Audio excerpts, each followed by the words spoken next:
জনতার দরবারে মুখ্যমন্ত্রী শুভেন্দু অধিকারী তার এই জনতার দরবারে নানান অভাব অভিযোগ সমস্যা নিয়ে হাজির হন বহু মানুষজন।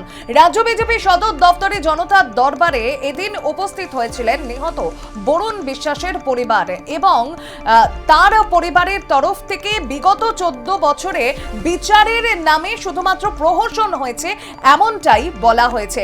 আর এই নিয়ে রাজনৈতিক বিশ্লেষক নীলাদ্রি বন্দ্যোপাধ্যায়ের সঙ্গে যোগাযোগ করলে তিনি কি বলছেন শোনাবো। দেখুন, তামান্নার পরিবার বিচার পাওয়ার মতো একটা পরিস্থিতিতে পৌঁছেছে মুখ্যমন্ত্রীর সাথে কথা বলে।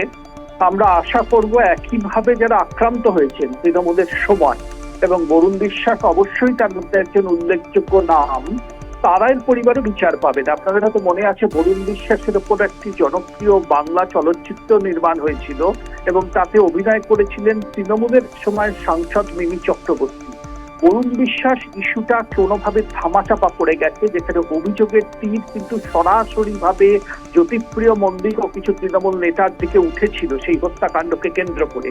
আমি আশা করব বরুণ বিশ্বাস হত্যাকাণ্ডের যে তদন্ত, সেই ফাইলগুলো, অভয়াকাণ্ডের ফাইল যেটা খুলেছে সেটাও আবার নতুন করে খুলবে এবং বরুণ বিশ্বাস একজন সমাজ সচেতন মানুষ হিসেবে যে কাজগুলো শুরু করেছিলেন সেই কাজগুলোকে এগিয়ে নিয়ে যেতে সরকার সহায়তা করবে। তবেই বাংলায় পরিবর্তন, প্রকৃত পরিবর্তন আসবে। শুধু কথার কথা বলে পরিবর্তন হয় না। শুভেন্দু অধিকারী যে পদক্ষেপগুলো নিচ্ছেন, বিভিন্ন বক্তৃতা দেওয়ার, মানে জ্বালাময়ী বক্তৃতা দিয়ে শুধু পরিবর্তন আনা যায় না, যে পদক্ষেপগুলো নিচ্ছে সেটাই প্রমাণ দিচ্ছে বাংলায় হয়তো সত্যি এবার পরিবর্তন এসেছে।